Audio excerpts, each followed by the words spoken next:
Hello students. आज की class में हम स्टार्ट कर रहे हैं कॉस्ट अकाउंटिंग का chapter number 3, classification of cost. Last class के अंदर हमने chapter number 2, cost accounting terms study किया था।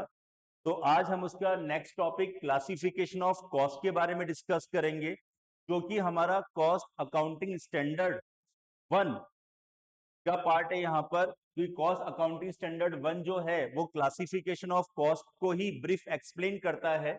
तो यहाँ पे क्लासिफिकेशन ऑफ कॉस्ट के बारे में हम बात करें तो हम कॉस्ट को यहाँ पर कितने पार्ट्स में क्लासिफाई कर सकते हैं, उसका डिवाइडेशन हम कैसे कैसे कर सकते हैं, ये हमें आज समझना है। तो स्टूडेंट्स यहाँ पर वैसे तो हम कॉस्ट को 2 पार्ट्स में क्लासिफाई करते हैं। एक तो हम उसको सब्जेक्टिव वाइज क्लासिफाई करते हैं और एक हम उसको ऑब्जेक्टिव वाइज क्लासिफाई करते हैं। ठीक है, सब्जेक्टिव वाइज क्लासिफिकेशन को हम नेचर बेसिस क्लासिफिकेशन भी कहते हैं और ऑब्जेक्टिव क्लासिफिकेशन को हम पर्पस बेसिस क्लासिफिकेशन कहते हैं। तो यहाँ पर क्लासिफिकेशन के जो पार्ट्स है यहाँ पर, उसमें सबसे फर्स्ट है आपका classification by nature of expenses. मतलब हम यहाँ पर हमारी कंपनी, हमारे बिजनेस के जो एक्सपेंसेस है, जो कॉस्ट है, उनको हम यहाँ पे नेचर वाइज भी क्लासिफाई कर सकते हैं। फिर उसके बाद हम उनको ट्रेसिबिलिटी के बेसिस पे भी क्लासिफाई कर सकते हैं। फिर उसके बाद में नेक्स्ट आता है कि हम यहाँ पर अपने एक्सपेंसेस एंड कॉस्ट को फंक्शंस के बेसिस पे भी क्लासिफाई कर सकते हैं एंड बिहेवियर के बेसिस पे भी हम उनका क्लासिफिकेशन कर सकते हैं। एंड लास्ट एंड फाइनल है कि हम उनको प्रोडक्शन या ऑपरेशन प्रोसेस के बेसिस पे भी क्लासिफाई कर सकते हैं। तो स्टूडेंट्स, ये जो क्लासिफिकेशन वाला जो चैप्टर है यहाँ पर, अब ये जितने भी टाइप्स है क्लासिफिकेशन के, इनको यदि हम अच्छी तरीके से इनको समझें तो इसके लिए हमें एक एग्जाम्पल लेना होगा। चलिए एग्जाम्पल से हम इनको समझते हैं यहाँ पर ब्रीफ के अंदर।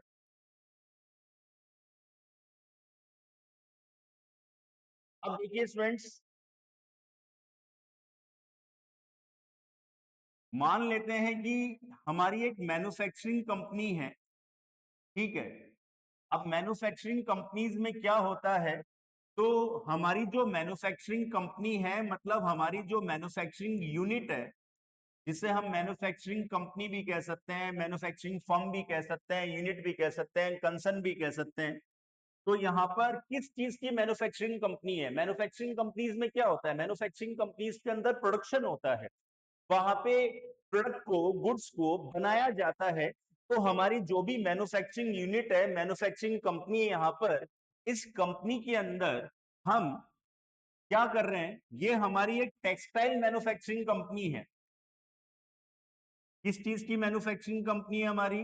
टेक्सटाइल मैन्युफैक्चरिंग कंपनी है। और टेक्सटाइल मैन्युफैक्चरिंग कंपनीज में क्या होता है स्टूडेंट्स, वहां पे क्लोथ्स बनाए जाते हैं, कपड़े बनाए जाते हैं। तो हमारी जो यहाँ पर टेक्सटाइल मैन्युफैक्चरिंग कंपनी है, इस कंपनी में हमारा जो प्रोडक्ट है, उस प्रोडक्ट का नेम है कॉटन। तो हम हमारी कंपनी के अंदर कौन सा प्रोडक्ट बना रहे हैं? हम यहाँ पे कॉटन बना रहे हैं, कॉटन का कपड़ा बना रहे हैं, है ना। अब ये जो कॉटन का यहाँ पर हम जो क्लोथ अपनी कंपनी में मैन्युफैक्चरिंग कर रहे हैं, तो यदि हम, हमारी जो टेक्सटाइल कंपनी है, मैन्युफैक्चरिंग कंपनी है, वहां पर हमारे पास में डिफरेंट डिफरेंट डिपार्टमेंट्स हैं। मतलब हमने अपनी कंपनी के यहाँ पर वर्किंग प्रोसेस को डिफरेंट डिफरेंट डिपार्टमेंट्स में डिवाइड कर रखा है। तो यहाँ पर हमारी ये जो भी यहाँ पर यूनिट है, मैन्युफैक्चरिंग यूनिट है, कंसर्न है, इसके अंदर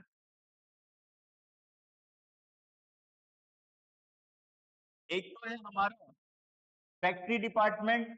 फैक्ट्री डिपार्टमेंट जिसे हम यहाँ पर दूसरे नेम से प्रोडक्शन डिपार्टमेंट भी कहते हैं।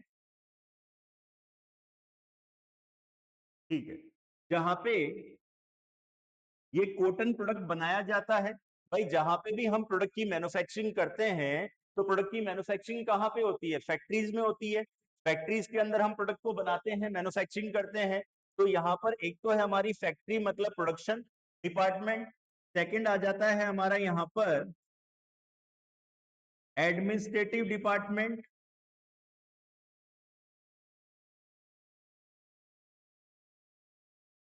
थर्ड उसके बाद में आता है हमारा यहाँ पे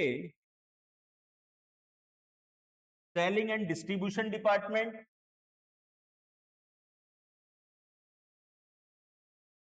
सेलिंग, और एक हो गया डिस्ट्रीब्यूशन डिपार्टमेंट। अब ये डिपार्टमेंट्स क्या करेंगे, इनका क्या वर्क है, क्या प्रोसेस है, वो भी हम आगे डिस्कस करेंगे। और फिर उसके बाद में हम आ जाते हैं R&D,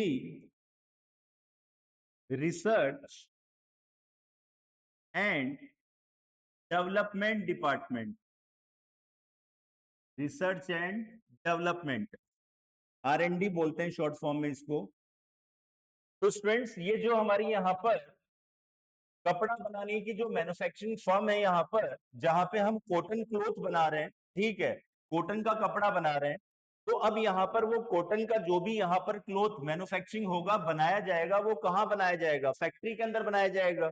अब फैक्ट्री के अंदर यहाँ पर क्या क्या है, ध्यान से समझना फ्रेंड्स। ये जो हमारा जो फैक्ट्री का जो एरिया है, इस फैक्ट्री के अंदर इस कॉटन प्रोडक्ट को बनाने के लिए मशीन्स भी है, और इन मशीनों को ऑपरेट करने के लिए, चलाने के लिए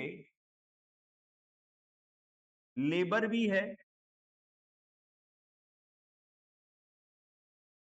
ऑपरेटर्स भी हैं,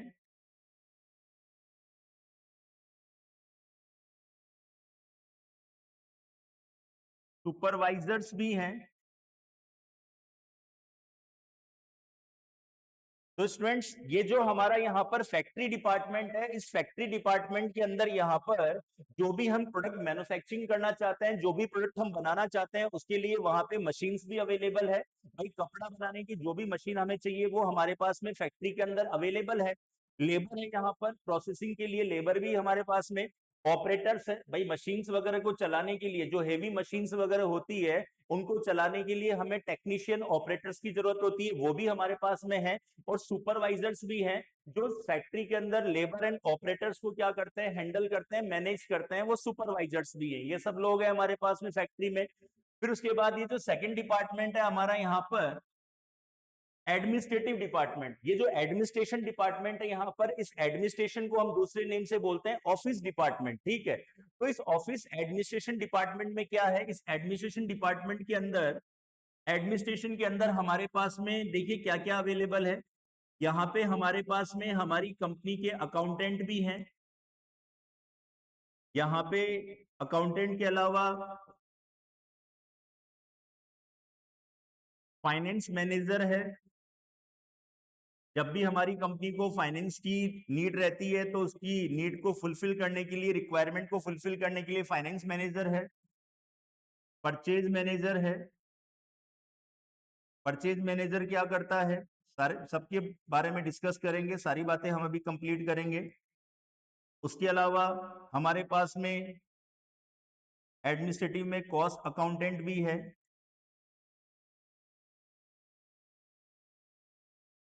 टैक्स कंसल्टेंट भी है, ठीक है, और भी है, काफी सारा स्टाफ है। तो यहाँ पर ये जो हमारा एडमिनिस्ट्रेटिव है, ठीक है, जो ये हमारा ऑफिस डिपार्टमेंट है, उसके अंदर हमारे अकाउंटेंट्स भी हैं, जो अकाउंटिंग का यहाँ पर जो भी फाइनेंशियल अकाउंटिंग का प्रोसेस है, फाइनेंशियल अकाउंटिंग की जो वर्किंग है, उसको वो कंप्लीट करते हैं। फाइनेंस मैनेजर्स है यहाँ पर, जब भी हमारी कंपनी को यहाँ पर न्यू प्रोजेक्ट के लिए, या फिर हमारी कंपनी के अंदर यहाँ पर एक्सपेंशन के लिए जब भी मनी की नीड होती है, तो उस मनी की नीड को, मनी की रिक्वायरमेंट को फुलफिल करने के लिए फाइनेंस मैनेजर्स हैं। परचेज मैनेजर्स हैं, हमें यहाँ पर अपने प्रोडक्ट को बनाने के लिए जब भी कोई मटेरियल की रिक्वायरमेंट होती है, तो उस रॉ मटेरियल को परचेज करने के लिए, या फिर अदर इक्विपमेंट्स या स्टोर इक्विपमेंट्स को परचेज करने के लिए हमारे पास परचेज मैनेजर है, कॉस्ट अकाउंटेंट है, जो भी यहाँ पर कॉस्ट वगैरह कैलकुलेट की जाएगी, कॉस्ट पे कंट्रोल रिड्यूस करना, ये सब के लिए कॉस्ट अकाउंटेंट है। टैक्स कंसल्टेंट है यहाँ पर। तो ये सब हमारे पास एडमिनिस्ट्रेटिव डिपार्टमेंट में अवेलेबल है। फिर सेलिंग डिपार्टमेंट के अंदर कौन अवेलेबल है हमारे पास में, सेलिंग डिपार्टमेंट में हमारे पास में यहाँ पर जो भी सेल्स वाले, जो भी सेल्स लाइन वाले जो पर्सन है यहाँ पर, जिनका सेल्स का काम है, जो हमारे प्रोडक्ट को बनने के बाद आगे मार्केट में सेल करेंगे, उस प्रोडक्ट की प्राइस डिसाइड करेंगे, ठीक है, उसके अलावा उसके डिस्काउंट्स ऑफर्स वगैरह जो भी यहाँ पे डिसाइड करेंगे, उसके लिए सेलिंग डिपार्टमेंट के अंदर हमारे पास सेल्स मैनेजर है, सेल्स मैनेजर है, ठीक है। और डिस्ट्रीब्यूशन डिपार्टमेंट के अंदर हमारे पास में उस प्रोडक्ट के डिस्ट्रीब्यूशन के लिए क्या क्या एडवर्टीजमेंट्स वगैरह होने चाहिए, ठीक है, उसके लिए हमारे पास में डिस्ट्रीब्यूशन मैनेजर है।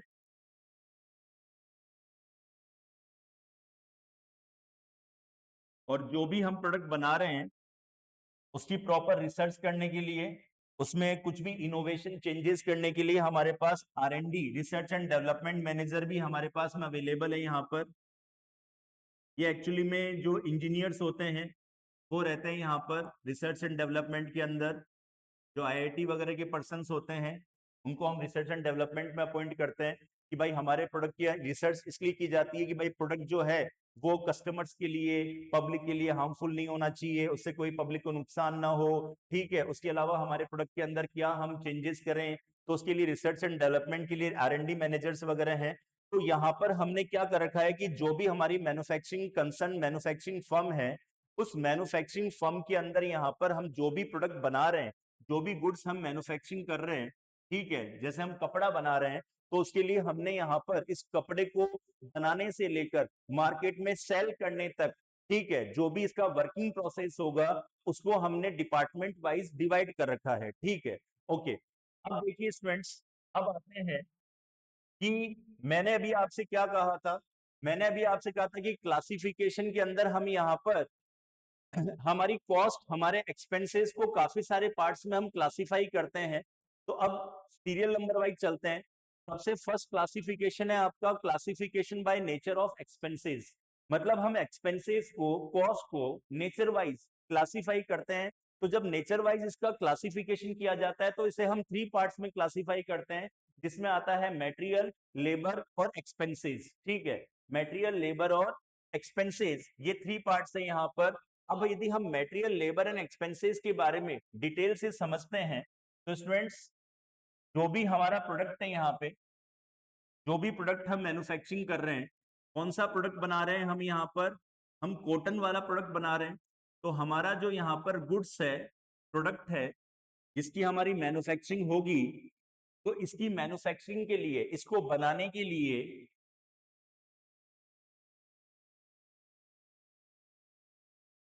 सबसे फर्स्ट हमें क्या चाहिए होगा, इसकी मैन्युफैक्चरिंग के लिए सबसे पहले हमें चाहिए होगा रॉ मटेरियल, ठीक है, रॉ मटेरियल चाहिए होगा। अब मुझे कब है कॉटन बनाना है, कॉटन का कपड़ा बनाना है, कॉटन क्लोथ बनाना है, तो उसके लिए कॉटन के जो यहाँ पर रेशे हैं, धागे हैं, वो मुझे चाहिए होंगे, ठीक है, वो मेरे लिए रॉ मटेरियल है यहाँ पर। तो सबसे पहले मुझे क्या चाहिए होगा, रॉ मटेरियल मुझे चाहिए होगा। कोई भी एग्जाम्पल ले सकते हैं, अभी अपन ने कॉटन का लिया है, ठीक है।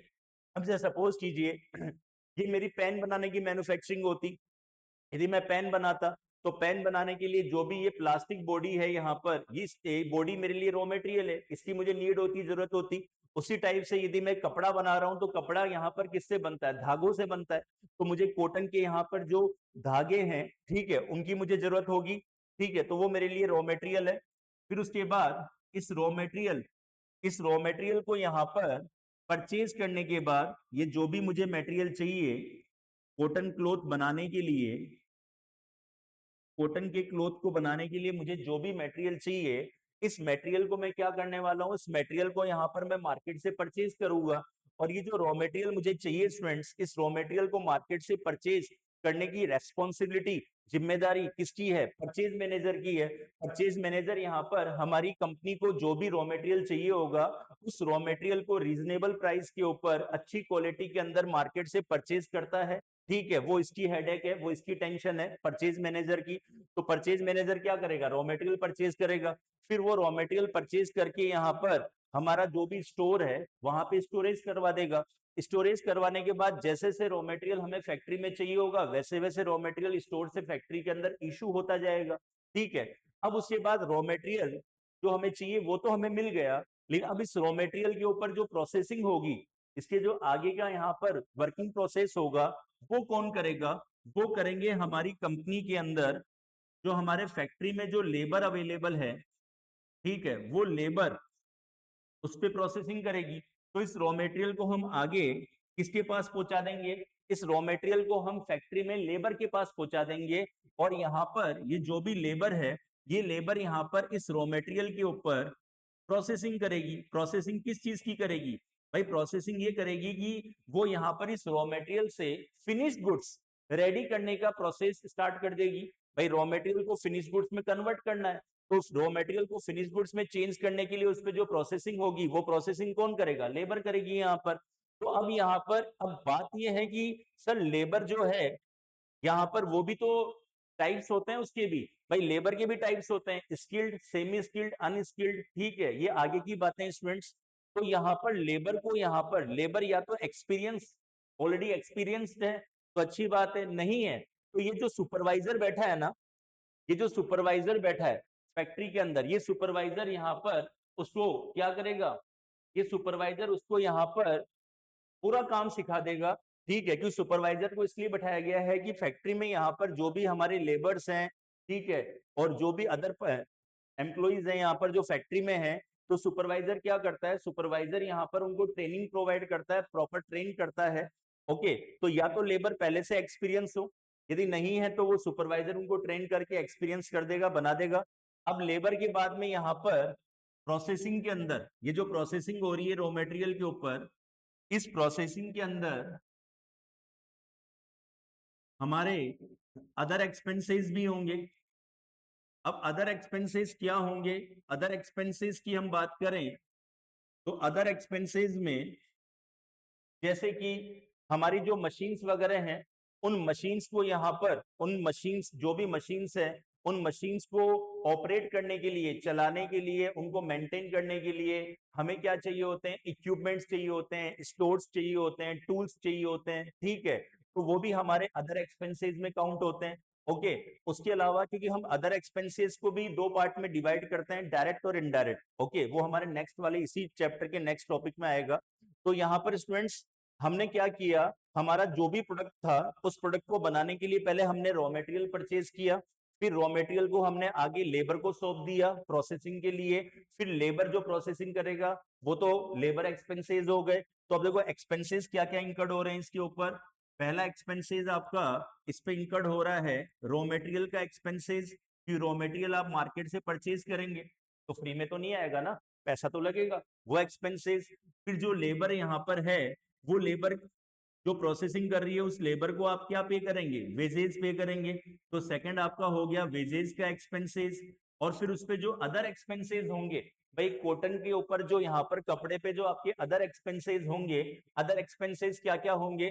अदर एक्सपेंसेस के अंदर यहाँ पर जैसे कोई जॉब वर्क का एक्सपेंसेस हो गया, या फिर उसके अलावा कोई मशीन्स वगैरह के टूल्स और इक्विपमेंट परचेज करने का एक्सपेंसेस हो गया, है ना। अदर एक्सपेंसेस में बहुत सारे एक्सपेंसेस आते हैं, आपकी फैक्ट्री का रेंट हो गया, लाइटिंग एक्सपेंसेस हो गया, ठीक है, आपके एडमिनिस्ट्रेटिव एक्सपेंसेस हो गए। तो मतलब मटेरियल और लेबर के अलावा, इन दोनों एक्सपेंसेस के अलावा इस प्रोडक्ट के ऊपर, इस गुड्स पे जो भी हमारे अदर एक्सपेंसेस है, उन सबको हम अदर एक्सपेंसेस में काउंट करते हैं।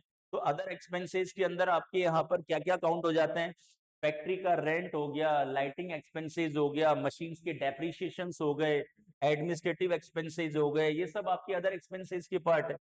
तो यहाँ पर जब हम अपने एक्सपेंसेस को, जब हम अपने कॉस्ट को यहाँ पर क्लासिफाई करते हैं, ठीक है, और हम जब अपने कॉस्ट को नेचर वाइज क्लासिफाई करते हैं, तो हम नेचर वाइज यहाँ पर एक्सपेंसेस को थ्री पार्ट्स में क्लासिफाई कर सकते हैं, मटेरियल, लेबर और एक्सपेंसेस। ओके, अब उसके बाद में आता है सेकंड, कि हम यहाँ पर ट्रेसिबिलिटी के बेसिस पे एक्सपेंसेस को कितने पार्ट्स में क्लासिफाई कर सकते हैं। ट्रेसिबिलिटी का मतलब ये होता है कि जो भी एक्सपेंसेस है, क्या वो, उनको हम इजीली ट्रेस कर सकते हैं।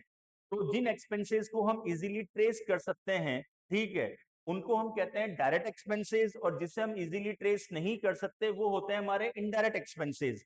लास्ट वाले चैप्टर में भी हमने ये टॉपिक स्टडी किया था, डायरेक्ट और इनडायरेक्ट, ठीक है। फाइनेंशियल अकाउंटिंग में भी आता है डायरेक्ट और इनडायरेक्ट, यहाँ पे भी डायरेक्ट और इनडायरेक्ट है। तो डायरेक्ट एक्सपेंसेस कौन से एक्सपेंसेस होते हैं स्टूडेंट्स? डायरेक्ट एक्सपेंसेस वो होते हैं जिससे हम इजीली क्या कर सकते हैं? ट्रेस कर सकते हैं, पहचान सकते हैं। मतलब किसी भी गुड्स को देखकर, किसी भी प्रोडक्ट को देखकर हम उसको इजीली पहचान सकते हैं कि भैया ये डायरेक्ट है और ये इनडायरेक्ट है। जैसे कि एग्जांपल, अब जैसे हम कॉटन बना रहे हैं, अब जैसे मैंने अभी आपसे क्या कहा कि भाई हम कौन सा क्लोथ बना रहे हैं, कौन सा कपड़ा बना रहे हैं? कॉटन बना रहे हैं, टेक्सटाइल मैन्युफैक्चरिंग कंपनी है हमारी। अब ये जो कॉटन वाला प्रोडक्ट जो बनाया जा रहा है, इस कपड़े को देखकर हम क्या कर सकते हैं, यदि पहचान सकते हैं कि भाई इस पे क्या एक्सपेंसेस हुआ होगा, तो इस कपड़े को देखकर हम ये पहचान सकते हैं कि भैया यदि एक कॉटन है, ठीक है, ये कॉटन है, तो इसके अंदर यहाँ पर जो भी रॉ मटेरियल आया होगा वो इसमें शामिल है, इंक्लूड है। इसके कपड़े में मतलब उस धागे को कपड़े में कन्वर्ट किसने किया, लेबर ने, तो लेबर एक्सपेंसेस इसमें है। तो जिन एक्सपेंसेस को हम इजीली ट्रेस कर सकते हैं वो डायरेक्ट है, और जिनको हम इजीली ट्रेस नहीं कर सकते वो इनडायरेक्ट है। ओके, सेकंड, डायरेक्ट एक्सपेंसेस वो एक्सपेंसेस होते हैं जो डायरेक्टली आपके प्रोडक्ट के ऊपर एट्रीब्यूट होते हैं, एट्रीब्यूटेबल रहते हैं, मतलब जो आपके प्रोडक्ट में शामिल होते हैं। लेकिन इनडायरेक्ट एक्सपेंसेस आपके प्रोडक्ट पर डायरेक्टली एट्रीब्यूटेबल नहीं होते हैं, वो सिर्फ आपके प्रोडक्ट को बनाने में सपोर्ट करते हैं, हेल्प करते हैं, मदद करते हैं, ठीक है। अब जैसे कि यहाँ पर स्टूडेंट्स, डायरेक्ट और इनडायरेक्ट कॉस्ट को भी यहाँ पर डिवाइड किया जाता है। जैसे डायरेक्ट कॉस्ट की हम बात करें तो डायरेक्ट कॉस्ट को हम कितने पार्ट्स में डिवाइड कर सकते हैं, 3 पार्ट्स में। Direct material cost, direct employee या लेबर कॉस्ट, और डायरेक्ट एक्सपेंसेस। इनडायरेक्ट के भी वही 3 सेम पार्ट्स हैं, indirect material, indirect employee cost और इनडायरेक्ट एक्सपेंसेस। अब डायरेक्ट कॉस्ट का फर्स्ट जो पार्ट है डायरेक्ट मटेरियल कॉस्ट। अब डायरेक्ट मटेरियल के अंदर हम किसको शामिल करेंगे, डायरेक्ट मटेरियल की हम बात करें तो चलिए अपने एग्जांपल पे चलते हैं फिर से। अब देखिए स्टूडेंट्स, ये जो भी आप प्रोडक्ट बना रहे हैं, इस प्रोडक्ट को बनाने में यहाँ पर आपका मटेरियल, लेबर और एक्सपेंसेस, अदर एक्सपेंसेस, ये तीनों एक्सपेंसेस इंकर्ड हो रहे हैं। अब हम यहाँ पर इस मटेरियल, लेबर और एक्सपेंसेस को 2 पार्ट्स में डिवाइड कर रहे हैं। पहले हम मटेरियल की बात करते हैं। मटेरियल में फर्स्ट डायरेक्ट और सेकंड इनडायरेक्ट, डायरेक्ट और इनडायरेक्ट। अब स्टूडेंट्स, ये जो भी हम कपड़ा बना रहे हैं, कॉटन बना रहे हैं, इस कॉटन को बनाने में हमारा जो डायरेक्ट मटेरियल यूज होगा, वो डायरेक्ट मटेरियल हमारा क्या यूज होगा, डायरेक्ट मटेरियल हमारा यूज होगा रॉ मटेरियल। डायरेक्ट मटेरियल में क्या आएगा, रॉ मटेरियल। भाई जो रॉ मटेरियल है वो हमारे डायरेक्ट मटेरियल है। अब इनडायरेक्ट में क्या आएगा, इनडायरेक्ट के अंदर आएगा कि ये जो रॉ मटेरियल है, इस रॉ मटेरियल की प्रोसेसिंग कहाँ हो रही है, मशीन्स में हो रही है। तो उन मशीन्स को स्टार्ट करने के लिए, उनको स्टॉप करने के लिए, उनको ऑपरेट करने के लिए हमें जो इक्विपमेंट्स चाहिए, जो टूल्स चाहिए, ठीक है, तो उन टूल्स इक्विपमेंट्स को हम इंक्लूड करते हैं इनडायरेक्ट मटेरियल के अंदर। किसमें इंक्लूड करते हैं, इनडायरेक्ट मटेरियल में। तो इनडायरेक्ट मटेरियल में हम किनको इंक्लूड करेंगे, जो भी हमें यहाँ पर हमारी मशीन्स एंड प्लांट्स को ऑपरेट करने के लिए, मशीन एंड प्लांट्स को ऑपरेट करने के लिए हमें जिन इक्विपमेंट्स की रिक्वायरमेंट है, या जो भी हमें स्टोर्स चाहिए, क्योंकि देखो नॉर्मली एक्चुअली के अंदर मैन्युफैक्चरिंग कंपनीज में जो मशीन्स यूज होती है वो इस टाइप की मशीन नहीं होती है कि भाई हमने बटन ऑन किया तो मशीन स्टार्ट हो गई, ठीक है। उसका भी एक प्रोसेस होता है, क्योंकि वो काफी लार्ज हेवी मशीन्स होती है। उनको स्टार्ट करने के लिए हमें स्टोर्स, टूल्स, इक्विपमेंट्स की नीड होती है। उन मशीन को स्टार्ट करने के लिए जो भी आपको टूल्स, इक्विपमेंट्स वगैरह चाहिए, वो आपके इनडायरेक्ट मटेरियल का पार्ट है, मतलब वो आपका इनडायरेक्ट एक्सपेंसेस है, इनडायरेक्ट कॉस्ट है। क्योंकि जो रॉ मटेरियल है वो डायरेक्ट क्यों हुआ, क्योंकि रॉ मटेरियल तो आपके प्रोडक्ट के अंदर डायरेक्ट एट्रीब्यूटेबल होगा। भाई जो भी कपड़ा आप बनाओगे उसमें रॉ मटेरियल तो आपका उसमें शामिल होगा, है ना। तो जो भी एक्सपेंसेस आप कर रहे हैं, जिस चीज का भी आप कर रहे हैं, यदि वो चीज आपके गुड्स में शामिल हो रही है, ठीक है, उसके अंदर इंक्लूड हो रही है, तो इसका मतलब वो डायरेक्ट है। तो यहाँ पर रॉ मटेरियल तो आपका यहाँ पर आपके फिनिश गुड्स में, प्रोडक्ट में शामिल होगा, डायरेक्ट एट्रीब्यूटेबल होगा।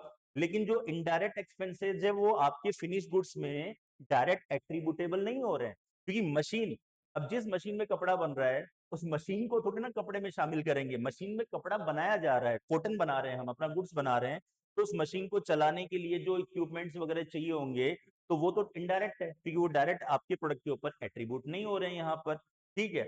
अब उसके बाद में हम बात करते हैं लेबर।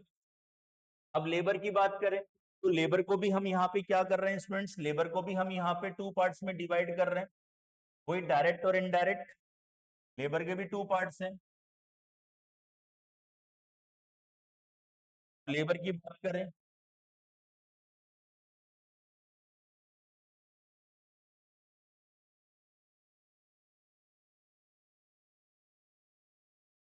तो लेबर के अंदर आपका डायरेक्ट और इनडायरेक्ट।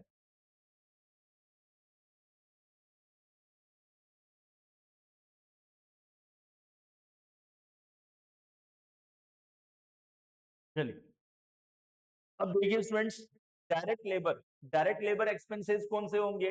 डायरेक्ट लेबर एक्सपेंसेस वो होंगे जो आपके इस रॉ मटेरियल को, जो रॉ मटेरियल आपने परचेज किया, इस रॉ मटेरियल को यहां पर फिनिश गुड्स में कन्वर्ट किसके थ्रू किया जाता है?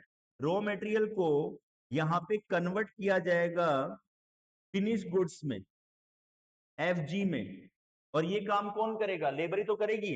तो यहां पर जो भी आपकी लेबर जो आपकी फैक्ट्री के अंदर प्रोसेसिंग करती है, जो आपकी फैक्ट्री के अंदर रॉ मटेरियल को फिनिश गुड्स में कन्वर्ट करती है, ठीक है, उसे हम कहते हैं डायरेक्ट लेबर, मतलब डायरेक्ट वेजेस। अब यहां पर जो भी लेबर जो रॉ मटेरियल को फिनिश गुड्स में कन्वर्ट करेगी, वो हमारी कौन सी लेबर होगी? वो होगी हमारी डायरेक्ट लेबर, मतलब डायरेक्ट वेजेज। एक और नाम है इसका, इसको हम एक नेम से और बोल सकते हैं, इसको हम प्रोडक्टिव वेजेज भी बोल सकते हैं। कौन सी वेजेज कह सकते हैं? प्रोडक्टिव वेजेज, जो प्रोडक्शन का काम करती है, जो रॉ मटेरियल को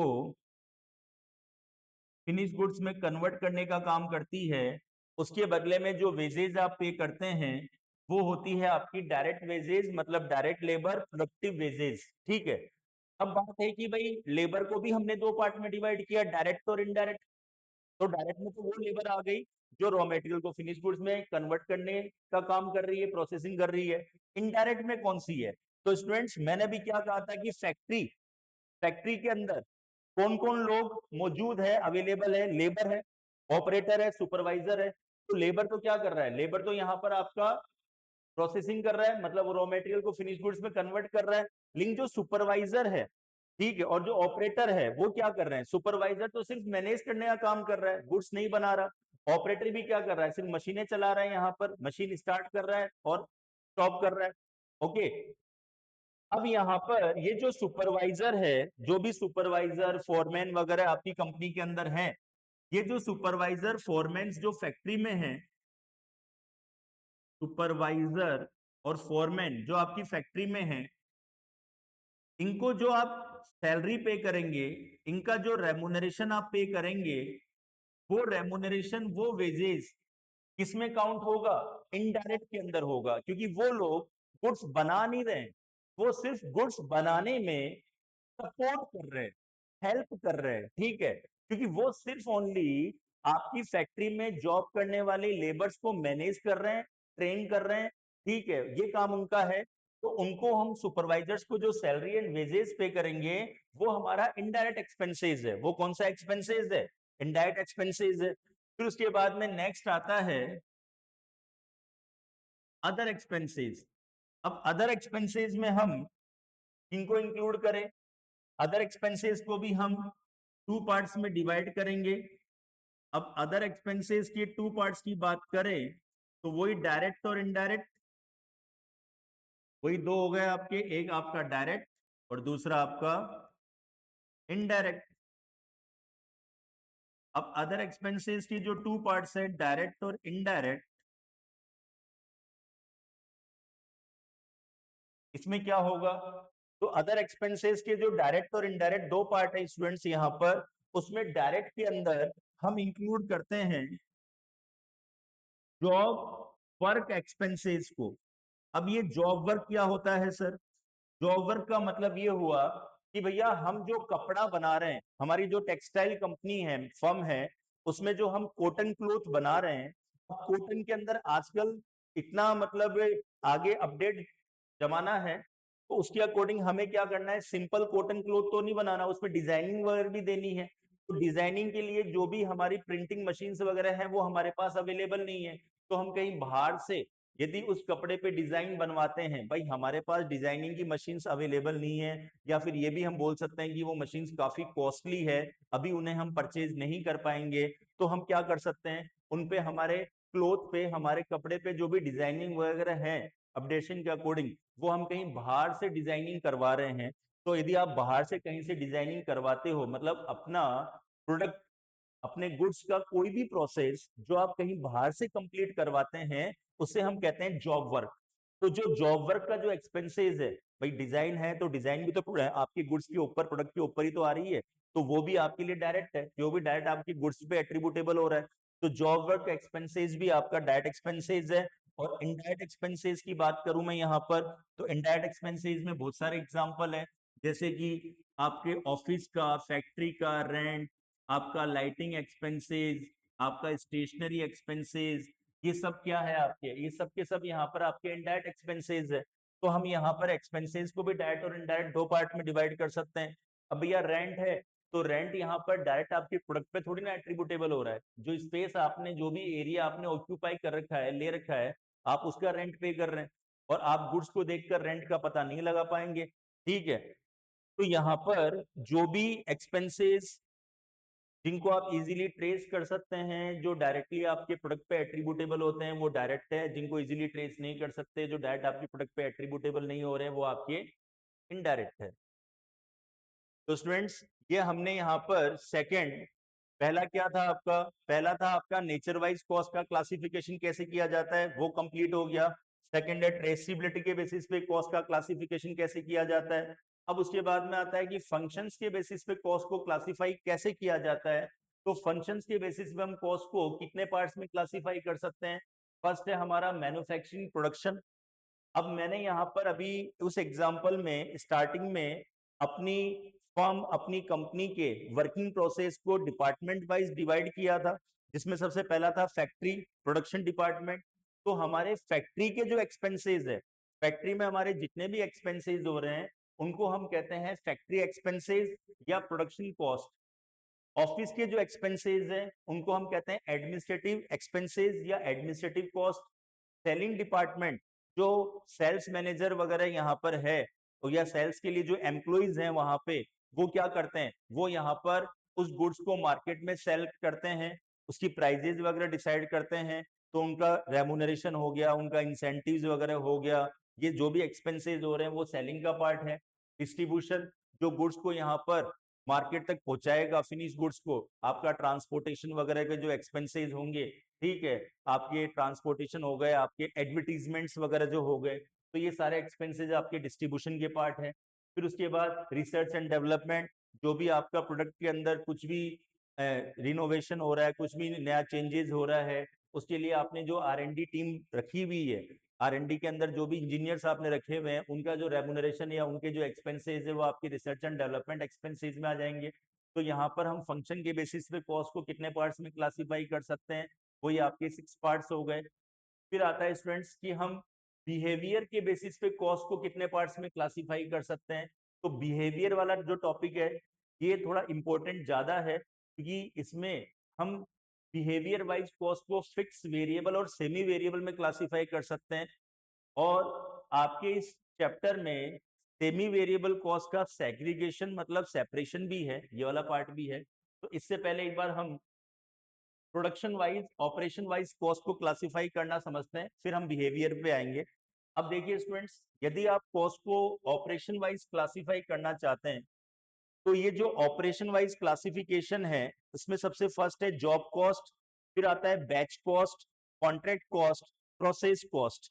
अब ध्यान से समझना, यदि हम जॉब कॉस्ट की बात करें, ठीक है, अभी भी मैंने आपको इनडायरेक्ट एक्सपेंसेस का एग्जांपल दिया था कि यदि हम जो भी कपड़ा बना रहे हैं, जो भी कॉटन क्लॉथ मैन्युफैक्चरिंग हो रहा है, उस पर डिजाइनिंग के लिए हमारे पास, प्रिंटिंग के लिए हमारे पास मशीन्स अवेलेबल नहीं है, हम बाहर से कहीं से डिजाइन करवाते हैं, या फिर यहाँ पर उसके ऊपर बाहर से कोई प्रिंट करवाते हैं, तो वो भी हमारा एक्सपेंसेस तो हो गई, भाई बाहर जहां से भी करवाएंगे वो भी तो हमसे पैसे लेगा, तो वो हमारे लिए जॉब एक्सपेंसेस है, उसे हम जॉब कॉस्ट में इंक्लूड करते हैं।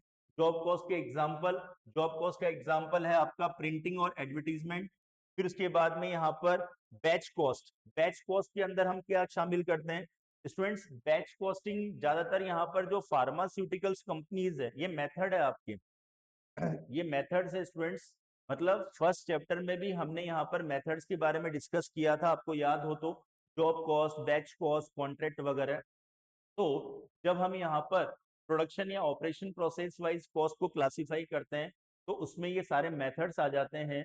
ये मेथड्स यहाँ पर जैसे जॉब कॉस्ट मेथड है, उसके अलावा बैच कॉस्ट है। बैच कॉस्ट क्या होता है? बैच कॉस्ट के अंदर हम इंक्लूड करते हैं जो भी फार्मास्यूटिकल्स कंपनीज हैं यहाँ पर, टॉयज मेकिंग कंपनीज हैं यहाँ पर, जहाँ पे प्रोडक्ट्स को सेट वाइज बनाया जाता है ना, तो उनके ऊपर बैच कॉस्टिंग मेथड यूज होता है। कॉन्ट्रैक्ट कॉस्टिंग मेथड, जैसे बिल्डिंग कंस्ट्रक्शन जो कंपनीज होती है, जितनी भी कंस्ट्रक्शन कंपनीज है, जैसे हमारी फर्म के लिए हम बिल्डिंग बना रहे हैं, ठीक है। अब ये जो बिल्डिंग हम यहाँ पे बनवा रहे हैं स्टूडेंट्स, अब इस बिल्डिंग को बनाने के लिए हम क्या करेंगे? हम कोई कॉन्ट्रैक्टर अपॉइंट करेंगे। वो कॉन्ट्रैक्टर यहाँ पर इस बिल्डिंग को जो भी रेडी करेगा, उसका हमारा एक्सपेंसेस इंकर्ड होगा, तो वो हमारी कॉन्ट्रैक्ट कॉस्ट में शामिल होगा, ठीक है। उसके बाद में नेक्स्ट आता है प्रोसेस कॉस्ट। प्रोसेस कॉस्टिंग में क्या होता है कि जब भी हम किसी गुड्स की मैन्युफैक्चरिंग करते हैं, कोई भी गुड्स ले लीजिए, प्रोसेस कॉस्टिंग में जैसे एग्जांपल हम ले कि भाई हमारी कोई शुगर इंडस्ट्री है, हम चीनी बना रहे हैं। अब चीनी कहाँ से बनती है? शुगर क्रेन से बनती है। अब शुगर क्रेन मतलब गन्ना। आप यहाँ पर क्या करेंगे? शुगर क्रेन परचेज करेंगे, ठीक है। शुगर क्रेन को परचेज करके आप उसका जो भी यहाँ पर जो भी उसके अंदर से मिनरल्स निकलेगा उसको आप अलग करेंगे। फिर उसके ऊपर आपकी प्रोसेसिंग होगी।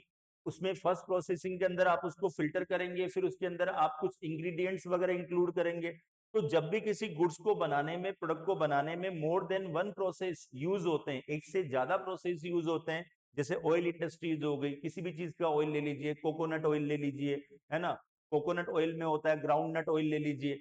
कोकोनट जो है, कोकोनट तो अपन घर में भी यूज करते हैं, है ना। तो अब अपन जब घर में अपन कोकोनट लेके आते हैं, क्या उसमें से अपन यहाँ पर क्या ऑयल निकालते हैं? क्या नहीं, अपन तो नॉर्मली खाने के लिए यूज करते हैं। लेकिन कंपनीज क्या करती है, उसमें से कोकोनट में से ऑयल निकालती है, ऑयल को फिल्टर करती है, उसमें कुछ केमिकल्स इंग्रेडिएंट्स मिलाती है, ठीक है। तो यहाँ पर आपकी ऑयल इंडस्ट्रीज, शुगर इंडस्ट्रीज, ये वो इंडस्ट्रीज हैं जहां पे फिनिश गुड्स को रेडी करने में more than one process use होते हैं। तो जितने भी प्रोसेस यूज होते हैं, जैसे शुगर इंडस्ट्रीज में चीनी बनाने के लिए सपोज कीजिए टोटल 3 प्रोसेस यूज होते हैं। 3 प्रोसेस कंप्लीट होने के बाद में शुगर रेडी होती है, चीनी रेडी होती है। तो इन तीनों प्रोसेस में जो एक्सपेंसेस इंकर्ड होंगे, वो एक्सपेंसेस आपके जो है वो प्रोसेस कॉस्ट में इंक्लूड होंगे। फिर उसके बाद आता है ज्वाइंट कॉस्ट। अब काफी सारी इंडस्ट्रीज है, ठीक है। जैसे मैं आपसे कहूं कि पेट्रोल डीजल का एग्जांपल लेते हैं। अब स्टूडेंट्स, पेट्रोल डीजल क्या है कि एक्चुअल में जो लुब्रिकेंट ऑयल है, जो भी ऑयल हमारा निकल रहा है यहाँ पर, है ना, जो भी यहाँ पर रिफाइनरीज है, जिन रिफाइनरीज ऑयल निकालने के लिए लगी हुई है, तो वो जब जमीन में से कहीं से भी ऑयल निकालती है, तो अब वो जो ऑयल निकलता है, ठीक है, जमीन में से नीचे से, तो क्या वो पहले से ही पेट्रोल डीजल ही रहता है? क्या नहीं, वो एक लुब्रिकेंट ऑयल होता है, वो एक कच्चा तेल होता है ना। क्रूड ऑयल बोल सकते हैं आप उसे।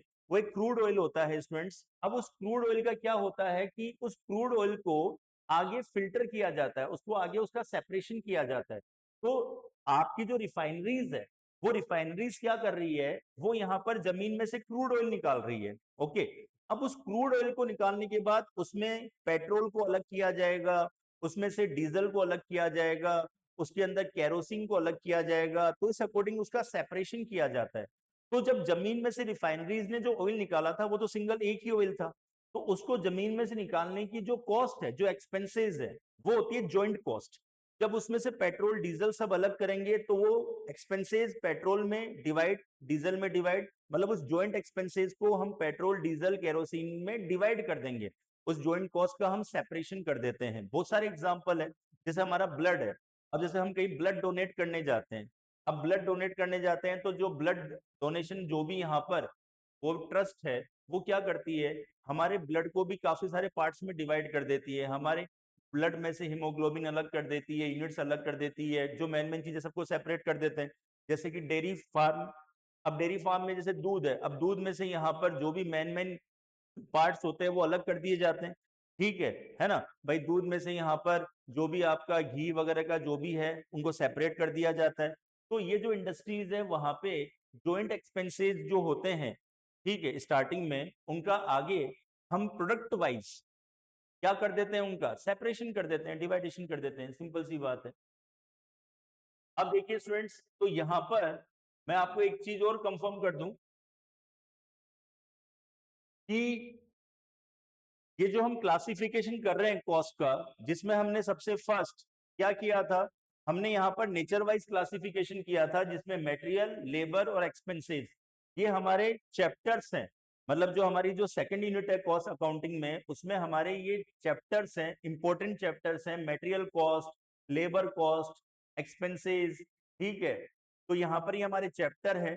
उसके अलावा ये जो अभी हमने प्रोडक्शन कॉस्ट, एडमिनिस्ट्रेशन, सेलिंग, ये हमने जो स्टडी किए हैं फंक्शन वाइज क्लासिफिकेशन में, ये भी हमारा चैप्टर है। यहाँ पर ये हमारा ओवरहेड चैप्टर है, जहाँ पे हम प्रोडक्शन ओवरहेड्स के बारे में डिस्कस करेंगे। ओके, फिर उसके बाद में अभी जो हमने यहाँ पर ये मेथड्स स्टडी किए हैं, जॉब कॉस्ट, बैच कॉस्ट, ठीक है, ये भी हमारे चैप्टर्स हैं। ये हमारे कॉस्ट अकाउंटिंग के जो मेथड्स वाली जो यूनिट है, उसमें ये वो चैप्टर्स है जो हम आगे स्टडी करेंगे पूरा ब्रीफ में अच्छी तरीके से। ठीक है, अब आते हैं स्टूडेंट्स कि हम कॉस्ट को बिहेवियर वाइज कैसे क्लासिफाई कर सकते हैं। अब यदि हम बिहेवियर वाइज इनका क्लासिफिकेशन करना चाहते हैं कॉस्ट का, तो बिहेवियर वाइज हम कैसे उसको क्लासिफाई कर सकते हैं। तो स्टूडेंट्स बिहेवियर वाइज हम कॉस्ट को 3 पार्ट्स में क्लासिफाई करते हैं। कितने पार्ट्स में? 3 पार्ट्स में। तो यहाँ पर जो भी हमारा प्रोडक्ट है, ये तो हमें पता चल गया है कि उस प्रोडक्ट को बनाने में जो भी एक्सपेंसेस इंकर्ड होगा, उन एक्सपेंसेस को तो हम कॉस्ट कहते हैं। तो यहाँ पर इसको बनाने में, इस प्रोडक्ट की मैन्युफैक्चरिंग में जो भी एक्सपेंसेस इंकर्ड होंगे, वो है हमारी कॉस्ट। और एक्सपेंसेस जो इंकर्ड होते हैं वो तो काफी टाइप्स के होते हैं। तो स्टूडेंट्स यहाँ जो भी एक्सपेंसेस इंकर्ड होगा, उन एक्सपेंसेस को हम बिहेवियर वाइज कितने पार्ट्स में डिवाइड कर सकते हैं? उनको हम बिहेवियर वाइज डिवाइड करते हैं 3 पार्ट्स में। फर्स्ट है वेरिएबल, सेकंड है फिक्स, और थर्ड है सेमी वेरिएबल, मतलब वेरिएबल और फिक्स का मिक्सअप, कंबाइंड। चलिए, अब देखिए स्टूडेंट्स, किन एक्सपेंसेस को तो हम वेरिएबल में इंक्लूड करेंगे, किन को फिक्स में, और किन को सेमी वेरिएबल में। अब हम बात करें कि ये जितने भी यहाँ पर आपके डायरेक्ट एक्सपेंसेस हैं, जो डायरेक्ट आपके प्रोडक्ट पे एट्रीब्यूटेबल हो रहे हैं, जैसे कि डायरेक्ट मटेरियल हो गया आपका, डायरेक्ट मटेरियल, डायरेक्ट लेबर और डायरेक्ट एक्सपेंसेस, और डायरेक्ट,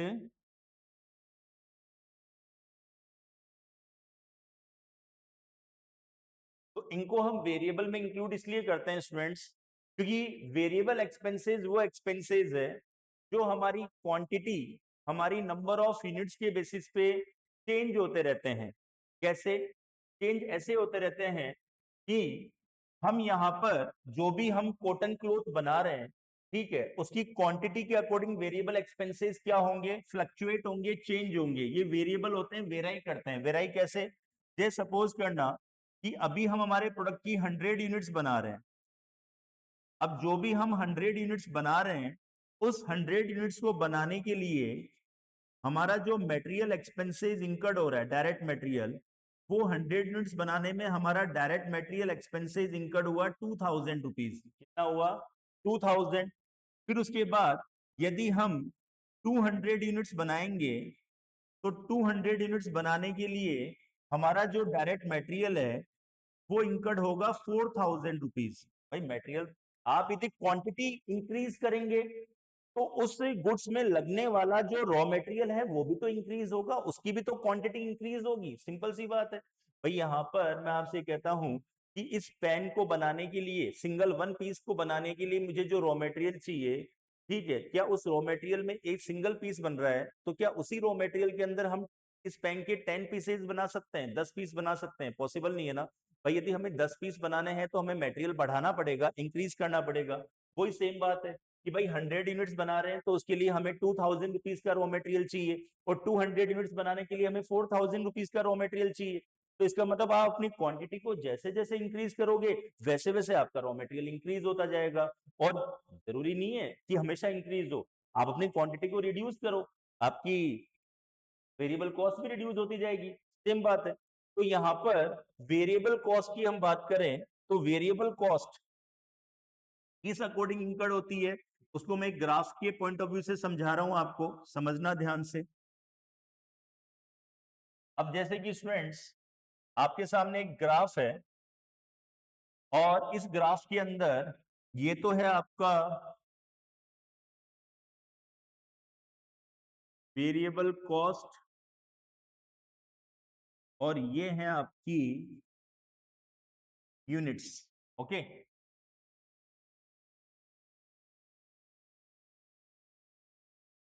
अब जैसे कि आप 100 यूनिट्स बना रहे हैं, फिर आप 200 यूनिट्स बना रहे हैं, फिर आप 300 यूनिट्स बना रहे हैं, फिर आप 400 बना रहे हैं। तो देखिए स्टूडेंट्स, अब 100 यूनिट्स बनाने में आपकी कॉस्ट कितनी इंकर्ड हो रही थी, 2000 रुपीज।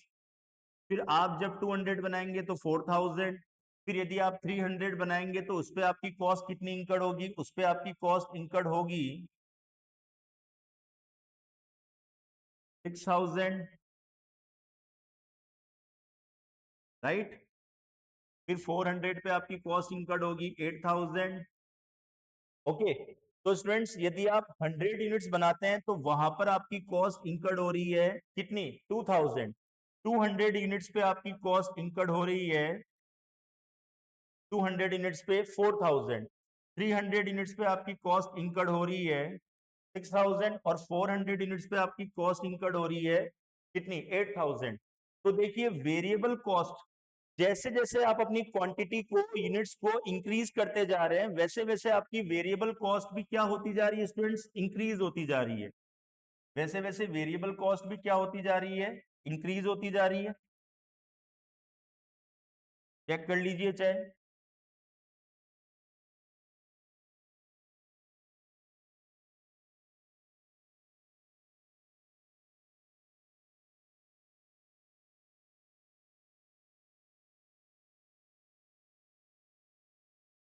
तो यहाँ पर जब आपने 100 यूनिट्स बनाई थी तो आपकी वेरिएबल कॉस्ट इंकर्ड हुई थी 2000 रुपीज। 200 यूनिट्स के ऊपर 4, 3 पे 6 और 4 पे 8000। तो मतलब वेरिएबल कॉस्ट जैसे जैसे क्वांटिटी को बढ़ाते जाएंगे वेरिएबल कॉस्ट का ग्राफ भी इंक्रीज होता जाएगा। ठीक है, तो ये आपका वेरिएबल कॉस्ट का एग्जाम्पल है। अब उसके बाद में हम फिक्स कॉस्ट की बात करें तो ये वो कॉस्ट होती है स्टूडेंट्स, ये काफी जिद्दी टाइप कॉस्ट है। जिद्दी मतलब एक जगह बैठ गए तो बैठ गए, वहां से हिलेंगे नहीं।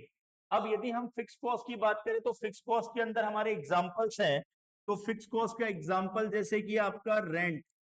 अब रेंट जो आपका एग्जांपल है, रेंट हो गया, इंश्योरेंस हो गया, ये सब क्या है, ये फिक्स कॉस्ट के एग्जांपल्स हैं। अब स्टूडेंट्स हम यदि रेंट और इंश्योरेंस की बात करें तो जैसे सपोज करना कि हमारी जो फैक्ट्री है वो हमने रेंट पे ले रखी है और हमारी फैक्ट्री का जो रेंट है वो रेंट है 20,000 रुपीज। ये हमारी फैक्ट्री का रेंट है। अब स्टूडेंट्स हमारी फैक्ट्री में यदि हम 100 यूनिट्स बना रहे हैं तो भी हमारा रेंट 20,000 ही है। यदि हम 200 यूनिट्स बना रहे हैं तो भी हमारा रेंट कितना होगा, 20 ही होगा। यदि हम 300 यूनिट्स बना रहे हैं तो भी हमारा रेंट कितना होगा, 20 होगा। भाई सिंपल सी बात है कि ये क्लासरूम है, इस क्लासरूम के अंदर मैंने ये क्लासरूम रेंट पे लिया है, किराए पे लिया है। अब इस क्लासरूम के अंदर यहाँ पर चाहे मैं सिंगल एक बच्चे को स्टडी करवाऊं चाहे मैं 50 स्टूडेंट्स को स्टडी करवाऊं, रेंट तो मेरा वही चार्ज होगा ना भाई। पर स्टूडेंट के बेसिस पे तो मैंने ये क्लासरूम रेंट पे लिया नहीं था। तो वही सेम बात है कि मतलब फिक्स एक्सपेंसेस वो एक्सपेंसेस है जिसके अकॉर्डिंग आप अपनी क्वांटिटी में कुछ भी चेंजेस कर लो, अपनी क्वांटिटी को बढ़ा लो, इंक्रीज कर लो, डिक्रीज कर लो, वो हमेशा फिक्स रहते हैं, वो अपनी जगह से हिलते नहीं है। ये आपके फिक्स एक्सपेंसेस है। अब देखिए जैसे इसको भी हम ग्राफ के अकॉर्डिंग समझे। अब फिक्स एक्सपेंसेस का हम ग्राफ बनाते हैं।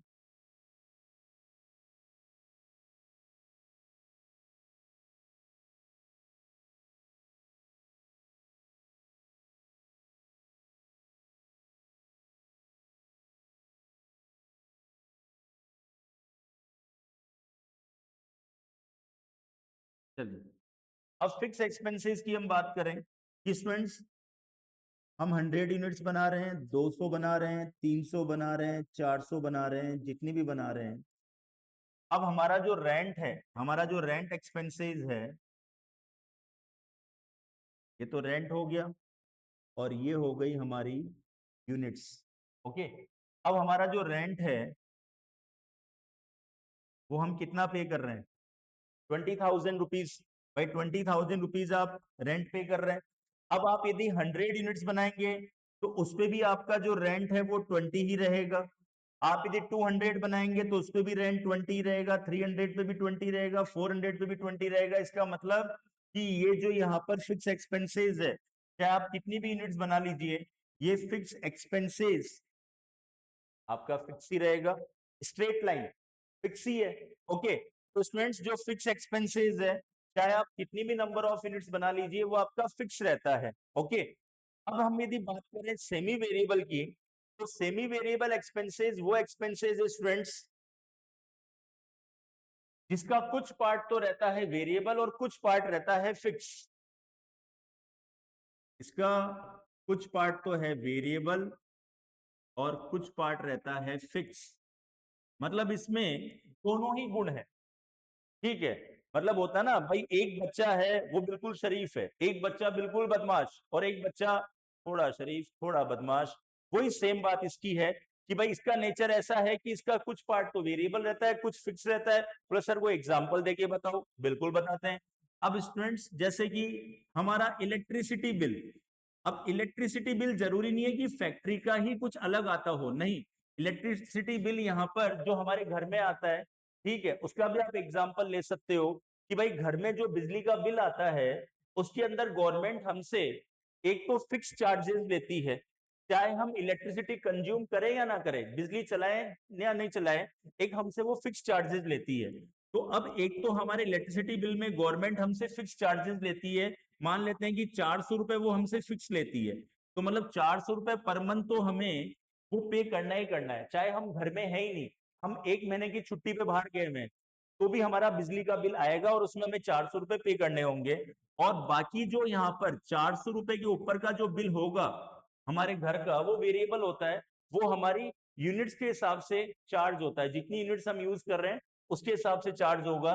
तो स्टूडेंट्स सपोज कीजिए कि हमारा बिल आया है 2000 पर मंथ, तो 2000 रुपीज में गवर्नमेंट हमसे 400 रुपीज तो क्या ले रही है? फिक्स चार्जेस ले रही है, और बाकी का 1600 वो हमसे जितनी यूनिट्स हम कंज्यूम कर रहे हैं उस हिसाब से वो हमसे चार्जेस ले रही है।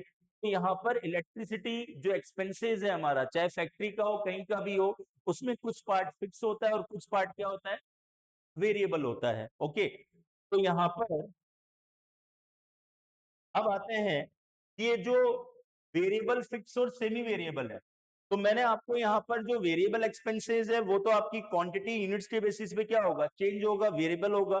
फिक्स वाला आपका फिक्स रहेगा, सेमी वेरिएबल में दोनों क्वालिटी है, उसका कुछ पार्ट आपका फिक्स होगा, कुछ पार्ट आपका वेरिएबल होगा। लेकिन स्टूडेंट्स मैं आपको एक चीज और इंपॉर्टेंट बता दूं कि वेरिएबल जो एक्सपेंसेस है वो तो वेरिएबल होते हैं, फ्लक्चुएट होते हैं, लेकिन जो वेरिएबल कॉस्ट पर यूनिट है, पर यूनिट, लास्ट चैप्टर में हमने कॉस्ट यूनिट पढ़ा था, ठीक है, तो वेरिएबल कॉस्ट जो पर यूनिट है उसमें डिफरेंस आएगा, चेंजेस आएगा। क्या आएगा वो हम ध्यान से समझते हैं यहाँ पर कि एक तो यहाँ पर वेरिएबल एक्सपेंसेस हो गए, वेरिएबल कॉस्ट हो गई, और एक होता है variable cost per unit, variable cost per unit.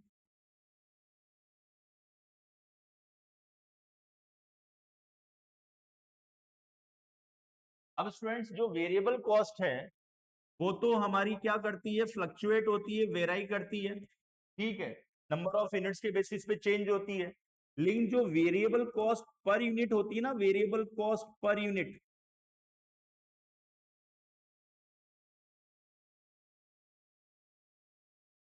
ये वेरिएबल कॉस्ट पर यूनिट ये फिक्स रहती है स्टूडेंट्स। ये क्या रहती है? फिक्स रहती है। देखियो समझाता हूं एग्जांपल से। जैसे ये पेन है, ठीक है, अब सपोज करो कि हम मार्केट से पेन परचेज करने गए। अब ये हमने पूछा कि सर ये पेन कितने का है, शॉपकीपर से, शॉपकीपर ने कहा कि भैया 20 रुपीज का पेन है। ठीक है, हमने कहा चलिए एक पेन दे दीजिए, 20 रुपीज पे कर दिया, पेन ले लिया, ठीक है।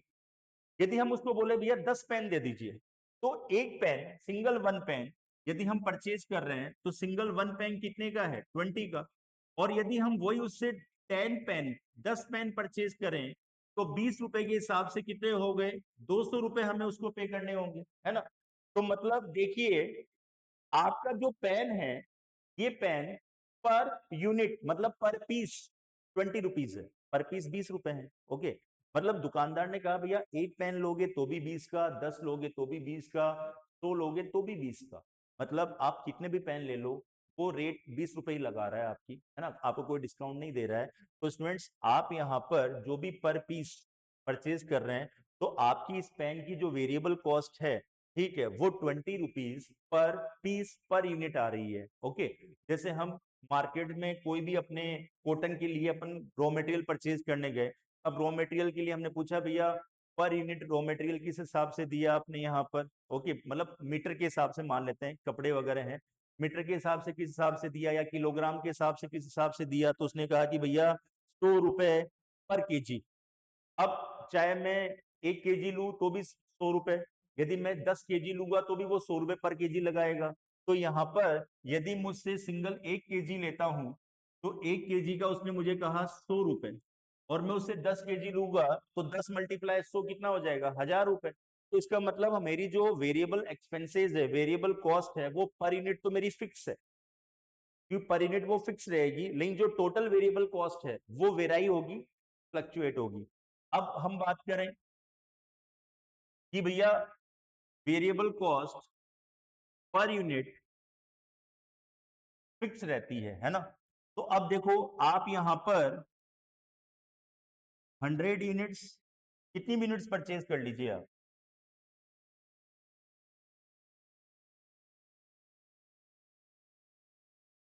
ये तो हो गई आपकी कोई यूनिट्स, और ये हो गई आपकी variable cost per unit, variable cost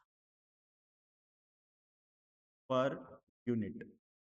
अब स्टूडेंट्स, आप यहाँ पर चाहे 1 यूनिट परचेज कीजिए, चाहे आप यहाँ पे 2 यूनिट्स परचेज कीजिए, है ना, चाहे आप यहाँ पे 3 यूनिट्स परचेज कीजिए, थोड़ा चेंज कर लेते हैं, इंक्रीज 10 यूनिट परचेज कीजिए, चाहे आप यहाँ पे 50 यूनिट्स परचेज कीजिए, चाहे 100 परचेज कीजिए, कितनी यूनिट्स परचेज कीजिए, आपकी वेरिएबल कॉस्ट पर यूनिट जो है वो 10 रुपीज है। Variable cost per unit 10 rupees है। तो यदि आप 10 यूनिट परचेज करोगे तो भी variable cost per unit 10 rupees ही होगी, 50 पे भी 10 ही होगी, और 100 पे भी पर यूनिट 10 ही होगी। तो मतलब जो वेरिएबल कॉस्ट पर यूनिट का जो ग्राफ है वो आपका बिल्कुल स्ट्रेट फिक्स है। इसका मतलब वेरिएबल कॉस्ट जो पर यूनिट है वो तो हमारी फिक्स है, ठीक है, लेकिन जो टोटल वेरिएबल कॉस्ट है वो फिक्स नहीं है, वो फ्लक्चुएट है। अब यही सेम बात हम फिक्स कॉस्ट पे स्टडी करें। मैंने अभी फिक्स कॉस्ट के बारे में क्या बताया था, ये फिक्स कॉस्ट आपकी फिक्स रहती है, चाहे आप कितनी भी क्वांटिटी बना लीजिए, लेकिन जो फिक्स कॉस्ट पर यूनिट है students, fix cost per unit वो फिक्स नहीं रहती है। तो स्टूडेंट्स, जो हमारी टोटल फिक्स कॉस्ट होती है वो तो फिक्स रहती है, लेकिन जो फिक्स कॉस्ट पर यूनिट है, फिक्स कॉस्ट पर यूनिट, वो वेरिएबल होती है, वो वेराई करती है। कैसे? चलिए समझते हैं। अभी हमने हमारे एग्जाम्पल में क्या लिया था कि यदि हम 100 यूनिट्स बनाएंगे तो भी रेंट 20, 200 बनाएंगे तो भी 20, 300 बनाएंगे तो भी 20, 400 बनाएंगे तो भी 20 स्टूडेंट्स। लेकिन यदि हम इसकी fix cost per unit calculate करना चाहें तो फिक्स कॉस्ट पर यूनिट कैसे कैलकुलेट करेंगे? अब देखिए, आप 100 यूनिट्स बना रहे हैं तो उस पर आपका रेंट कितना इंकर्ड हो रहा है? 20,000, 2 यूनिट का। तो 1 यूनिट का रेंट यदि आप कैलकुलेट करेंगे तो कितना आएगा? 200 रुपए। आप 200 यूनिट्स बना रहे हैं तो उस पे भी आपका रेंट कितना इंकर्ड हुआ? 20,000। लेकिन इसको जब आप पर यूनिट में कन्वर्ट करेंगे तो ये कितना हो जाएगा? इसको आप पर यूनिट में कन्वर्ट करेंगे तो ये हो जाएगा आपका 100 रुपए। अब देखिए स्टूडेंट्स, आप 100 यूनिट बना रहे थे तो आपका रेंट 20 था, 200 यूनिट्स पे भी 20 था, लेकिन पर यूनिट में जैसे ही आपने इसको कन्वर्ट किया आपका रेंट 100 यूनिट्स पे हो गया 200 रुपए, 200 पे हो गया 100 रुपए, मतलब चेंज हो रहा है। तो यहाँ पर जो फिक्स कॉस्ट है आपकी, वो तो हमेशा फिक्स रहती है, लेकिन जो फिक्स कॉस्ट पर यूनिट है वो वेराई करती है, मतलब वो चेंज होती है नंबर ऑफ यूनिट्स के बेसिस पे। ठीक है, तो यहाँ पर स्टूडेंट्स मैंने आपको ये क्लियर कर दिया है ये सारी बातें कि फिक्स एक्सपेंसेस, वेरिएबल और सेमी वेरिएबल एक्सपेंसेस क्या होते हैं। तो वेरिएबल एक्सपेंसेस के अंदर जो आपके टोटल वेरिएबल एक्सपेंसेस है वो तो वेराई करते हैं, फ्लक्चुएट होते हैं, और वेरिएबल कॉस्ट पर यूनिट आपकी फिक्स रहती है। फिक्स के अंदर जो टोटल फिक्स कॉस्ट है वो तो फिक्स रहती है, लेकिन फिक्स कॉस्ट पर यूनिट जो है वो आपकी फ्लक्चुएट होती है, वेराई करती है, चेंजेस होती है। और सेमी वेरिएबल के अंदर आपके वेरिएबल और फिक्स दोनों एक्सपेंसेस इंक्लूड होते हैं। अब उसके बाद में इस चैप्टर का जो लास्ट एंड फाइनल टॉपिक है हमारा यहाँ पे, वो है segregation of semi variable expenses. Semi variable expenses का सेपरेशन कैसे किया जाता है। अब जैसे सपोज कीजिए कि आपके पास में सेमी वेरिएबल एक्सपेंसेस गिवन है। अब सेमी वेरिएबल एक्सपेंसेस में से हमें ये पूछ लिया कि भैया इसमें से वेरिएबल पार्ट अलग करो और इसमें से फिक्स अलग करो, मतलब वेरिएबल और फिक्स को सेपरेट करना है, दोनों को अलग करना है। तो उसमें से हम वेरिएबल और फिक्स को अलग कैसे कर सकते हैं। तो सेमी वेरिएबल में से वेरिएबल और फिक्स कॉस्ट का सेपरेशन कैसे किया जाता है, सेग्रीगेशन कैसे किया जाता है। तो उसके लिए 3 मेथड्स हैं, high and low method, linear equation method और लिस्ट स्क्वायर मेथड। ओके, जो रिग्रेशन मेथड होता है स्टेट्स में यूज होता है। अब देखिए स्टूडेंट्स, तो इन मेथड के बेसिस पे हम सेमी वेरिएबल एक्सपेंसेस का सेग्रीगेशन कैसे करेंगे, तो इसको हम एग्जांपल के साथ समझेंगे। यहाँ पर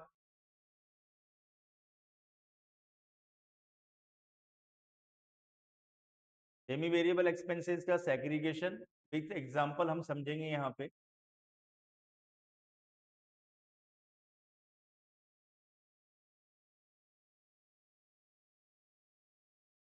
चलिए,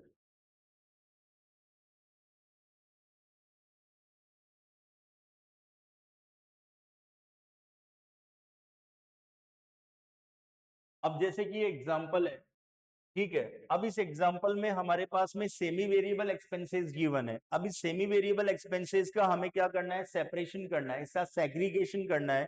वो हम कैसे कर सकते हैं, तो इसके अंदर अभी हमने मेथड यूज किया था, एक तो हाई एंड लो मेथड, एक आपका लीस्ट स्क्वायर मेथड, या आपका लीनियर इक्वेशन मेथड। अब यहाँ पर इस एग्जांपल में हमें दोनों मेथड यूज करने हैं, हमें इसमें दोनों मेथड यूज करने हैं। अब कैसे करेंगे वो ध्यान से समझना। पहले हम हाई एंड लो मेथड पे आते हैं, high and low method.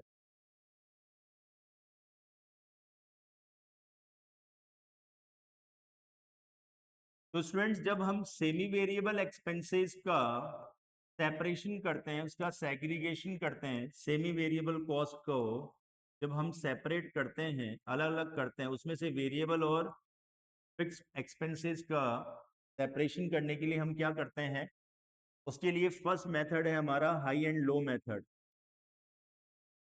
High and low method.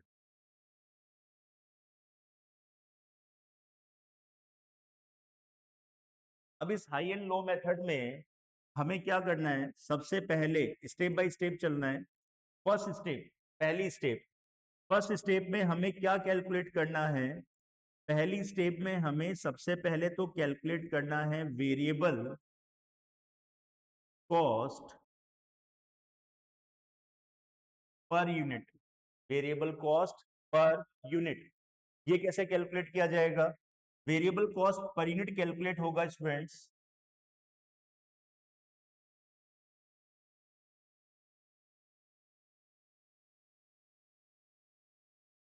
High cost minus low cost. सबसे जो भी हाई कॉस्ट है उसमें से हम लो कॉस्ट माइनस करेंगे, तो हाई में से लो माइनस करोगे तो दोनों के डिफरेंस को हम कहेंगे change in cost, change in cost, divide high volume less low volume. Volume मतलब आपकी क्वांटिटी, यूनिट्स। तो जब आप चेंजिंग कॉस्ट में चेंज इन यूनिट्स का डिवाइडेशन करेंगे, भाई कॉस्ट में जब यूनिट्स का डिवाइडेशन करते हो तो क्या आता है, कॉस्ट पर यूनिट। तो जब आप चेंज इन कॉस्ट में change in volume change in units का डिवाइड करेंगे तो कॉस्ट आ जाएगी per unit, cost per unit calculate हो जाएगी। फिर उसके बाद सेकंड स्टेप में क्या करना है आपको, स्टेप सेकंड में आपको इसमें कैलकुलेट करना है total variable cost, total variable cost. अब ये टोटल वेरिएबल कॉस्ट कैसे कैलकुलेट होगा, तो स्टूडेंट्स आप जिस क्वांटिटी या यूनिट्स की वेरिएबल कॉस्ट कैलकुलेट करना चाहते हैं उस नंबर ऑफ यूनिट्स क्वांटिटी को मल्टीप्लाई कर दीजिए, किससे, वेरिएबल कॉस्ट पर यूनिट से। तो आपकी जो वेरिएबल कॉस्ट पर यूनिट आपने फर्स्ट स्टेप में कैलकुलेट की है ना, उस वेरिएबल कॉस्ट पर यूनिट को मल्टीप्लाई कर दीजिए नंबर ऑफ यूनिट से, ठीक है। तो आपके पास उन नंबर ऑफ यूनिट्स का वेरिएबल कॉस्ट कैलकुलेट हो जाएगा। और फिर आपको थर्ड स्टेप में क्या करना है, थर्ड स्टेप के अंदर आपको इसमें कैलकुलेट करना है फिक्स कॉस्ट। कौन सी कॉस्ट कैलकुलेट करनी है आपको, फिक्स कॉस्ट कैलकुलेट करनी है। तो अब फिक्स कॉस्ट कैसे कैलकुलेट होगी, भैया सेमी वेरिएबल कॉस्ट में वेरिएबल और फिक्स दोनों इंक्लूड है। तो आपको यदि वेरिएबल का पता चल गया तो सेमी वेरिएबल में से वेरिएबल को लेस कर दीजिए, बाकी जो कॉस्ट एक्सपेंसेस बचा वो फिक्स है। तो अब आप यहां क्या करेंगे, आपकी जो सेमी वेरिएबल कॉस्ट है, आपकी जो सेमी वेरिएबल कॉस्ट है उसमें से आप लेस कर दीजिए क्या, वेरिएबल। तो आपके पास जो रिमेनिंग कॉस्ट बचेगी वो क्या बचेगी, फिक्स। ओके, तो ये है आपका first high and low method. चलिए इसका एग्जांपल समझते हैं, आपके स्टडी मटेरियल में इसका एग्जांपल है, उससे अपन यहां पर अब इसको और क्लियर कर लेते हैं इन 3 स्टेप्स को। अब देखिए स्टूडेंट्स,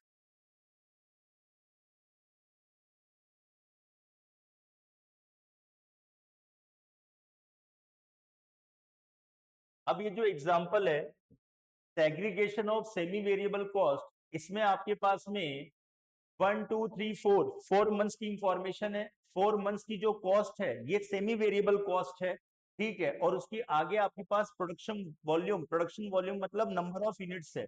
अब यहाँ पर ये जो कॉस्ट है ये सेमी वेरिएबल है, हमें क्या करना है, इस कॉस्ट में से वेरिएबल और फिक्स को अलग करना है, सेपरेट करना है, ठीक है। तो अब कैसे करेंगे, तो पहला आता है हाई एंड लो मेथड। अब हाई एंड लो मेथड में हम स्टेप बाय स्टेप चलते हैं, चलिए स्टेप बाय स्टेप चलते हैं। तो स्टूडेंट्स जो पहला मेथड है हाई एंड लो, उसमें सबसे फर्स्ट स्टेप क्या करना है हमें, फर्स्ट स्टेप के अंदर, फर्स्ट स्टेप में हमें कैलकुलेट करना है variable cost per unit, variable cost per unit, ये तो कैलकुलेट करना है। अब variable cost per unit calculate करना है और इसमें हमारा मेथड का नेम है हाई एंड लो मेथड। मतलब हाई क्वांटिटी और लो क्वांटिटी उन दोनों के बीच में डिफरेंस के बेसिस पे हम variable cost per unit calculate करेंगे। तो स्टूडेंट्स ये जो क्वांटिटी आपके पास है इसमें सबसे हाई कौन सी है, 8000, और इसमें सबसे लो कौन सी है, 6000। और 8000 जो हाई क्वांटिटी है उसकी सेमी वेरिएबल कॉस्ट 1,15,000 है और 6000 वाले की 97,000 है। तो यहाँ पर हमारे पास में जो हाई क्वांटिटी 8000 है उसकी हमारी सेमी वेरिएबल कॉस्ट 1,15,000 है। तो हाई कॉस्ट हो गई, हाई क्वांटिटी की हाई कॉस्ट। फिर लो क्वांटिटी 6000, उसकी सेमी वेरिएबल कॉस्ट 97,000 है। इन दोनों के बीच में चेंज डिफरेंस और डिवाइड, ये जो क्वांटिटी वॉल्यूम है उन दोनों के डिफरेंस का डिवाइडेशन कर देंगे, किसका, 8000 और 6000 का। तो ये आ जाएगी आपके पास वेरिएबल कॉस्ट पर यूनिट। तो यहाँ पर इससे वेरिएबल कॉस्ट पर यूनिट कितना आएगा, तो स्टूडेंट्स इसका डिफरेंस तो आएगा आपका चेंजिंग कॉस्ट का तो 18,000, कितना डिफरेंस, और इसका आएगा 2000। तो आपके पास variable cost per unit calculate होगी 9 रुपीज पर यूनिट, 9 रुपए पर यूनिट। ये आपकी वेरिएबल कॉस्ट पर यूनिट आ गई 9 रुपीज पर यूनिट। अब सेकंड स्टेप में क्या करना है, सेकंड स्टेप में हमें टोटल वेरिएबल कॉस्ट कैलकुलेट करना है, राइट। चलिए वो भी कर लेते हैं। तो स्टूडेंट्स सबसे हाई क्वांटिटी कितनी थी, 8000। सबसे हाई क्वांटिटी कितनी थी, 8000 यूनिट्स और वेरिएबल कॉस्ट पर यूनिट है 9 रुपीज पर यूनिट और लो क्वांटिटी थी 6000 यूनिट्स और वेरिएबल कॉस्ट पर यूनिट वही 9 रुपीज, क्योंकि वेरिएबल कॉस्ट पर यूनिट मैंने क्या बताया अभी, फिक्स रहती है। आप चाहे कितनी भी यूनिट्स परचेज कर लो, कंज्यूम कर लो, ठीक है, बना लो, उसमें आपकी variable cost per unit fix रहती है। तो 8000 units multiply 9 rupees per unit और 6000 मल्टीप्लाई 9 रुपीज पर यूनिट, तो आपकी वेरिएबल कॉस्ट पर यूनिट कितना आएगा इसके अंदर?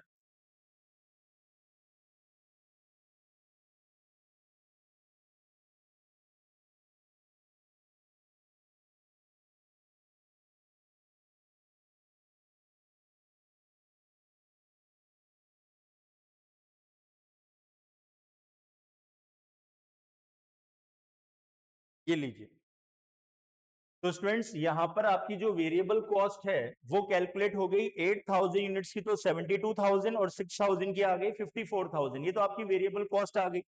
अब आप थर्ड स्टेप में क्या करेंगे? स्टेप थर्ड में आप कैलकुलेट करेंगे फिक्स कॉस्ट। कौन सी कॉस्ट? वेरिएबल का तो पता चल गया आपको, अब फिक्स। तो स्टूडेंट्स जो 8000 यूनिट्स है आपकी, कौन सी यूनिट्स है? 8000, ठीक है, या स्पेस ही यहां कर लेते हैं। जो 8000 यूनिट्स है आपकी, उस पे फिक्स कॉस्ट कैसे कैलकुलेट होगा? 8000 यूनिट्स पे आपकी सेमी वेरिएबल कॉस्ट कितनी थी? 1,15,000। उसमें से आप वेरिएबल कॉस्ट लेस कर दीजिए 72, तो आपके पास फिक्स कॉस्ट आ जाएगा। और 6000 यूनिट्स के ऊपर आपकी सेमी वेरिएबल कॉस्ट क्या थी? 97। उसमें से आप अपना वेरिएबल लेस कर दीजिए, एक्सपेंसेस वेरिएबल कॉस्ट 54, तो ये आपका फिक्स आ जाएगा। तो 1,15,000 में से 72 लेस करेंगे तो कितना आएगा? तो 72 लेस करेंगे तो ये हो जाएगा आपका 28 और 38, 38 और 5 43, और ये भी 43। ये लीजिए स्टूडेंट्स, तो यहाँ पर फिक्स कॉस्ट तो आपकी फिक्स रहेगी, चाहे कितनी भी क्वांटिटी कितनी भी वॉल्यूम हो। तो देखिए पहले हमने क्या किया, variable cost per unit find out कर लिया, वही change in high and low cost और change in high and low volume. फिर वेरिएबल कॉस्ट पर यूनिट को हमने नंबर ऑफ यूनिट से मल्टीप्लाई करके वेरिएबल कॉस्ट कैलकुलेट कर लिया, और फिर सेमी वेरिएबल में से वेरिएबल को लेस करके, कॉस्ट को लेस करके हमने फिक्स कॉस्ट कैलकुलेट कर लिया। ये हमारा पहला मेथड होता है सेमी वेरिएबल कॉस्ट के सेग्रीगेशन के लिए, जिसे हम कहते हैं हाई एंड लो मेथड।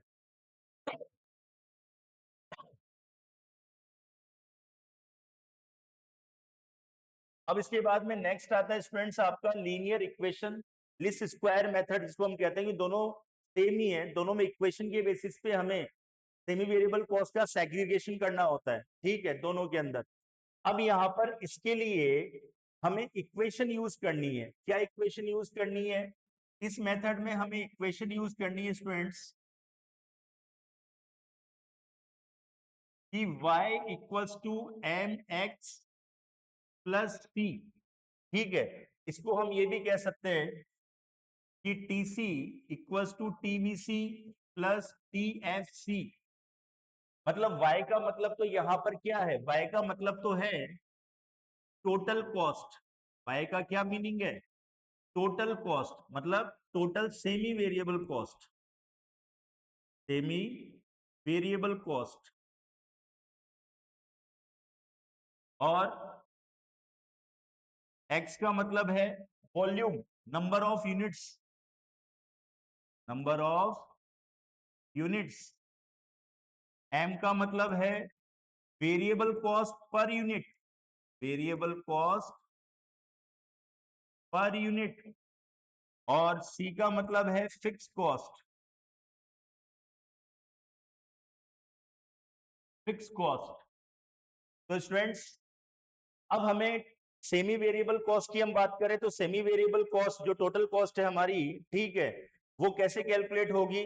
हम जब यहाँ पर नंबर ऑफ यूनिट्स x को m से मल्टीप्लाई कर देंगे, तो x मतलब नंबर ऑफ यूनिट्स, m का मतलब वेरिएबल कॉस्ट पर यूनिट, इन दोनों को मल्टीप्लाई करेंगे तो क्या आएगा? वेरिएबल कॉस्ट आ जाएगी। तो स्टूडेंट्स इन दोनों को मल्टीप्लाई करने पर हमारी वेरिएबल कॉस्ट कैलकुलेट हो गई टोटल। और टोटल वेरिएबल कॉस्ट में जब हम सी प्लस कर देंगे, सी मतलब फिक्स कॉस्ट, तो हमारी टोटल सेमी वेरिएबल कॉस्ट आ जाएगी। चलिए अब इसी एग्जाम्पल को यदि हम लीस्ट स्क्वायर मेथड के बेसिस पे सॉल्व करें तो कैसे सॉल्यूशन होगा, ध्यान से समझना।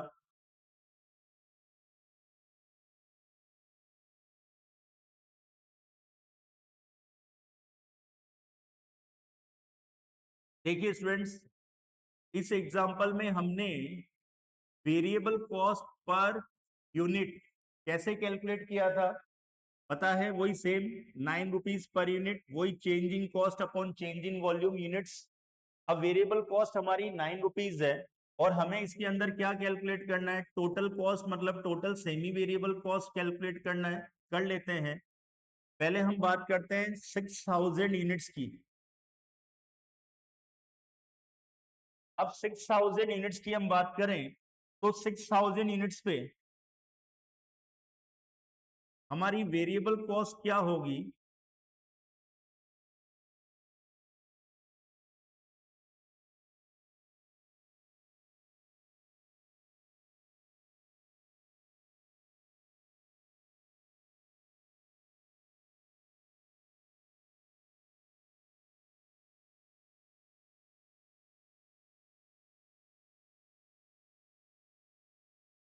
अब स्टूडेंट 6000 यूनिट्स में हमारी वेरिएबल कॉस्ट क्या होगी, 6000 मल्टीप्लाई 9 तो मतलब 54,000 और 8000 यूनिट्स में हमारी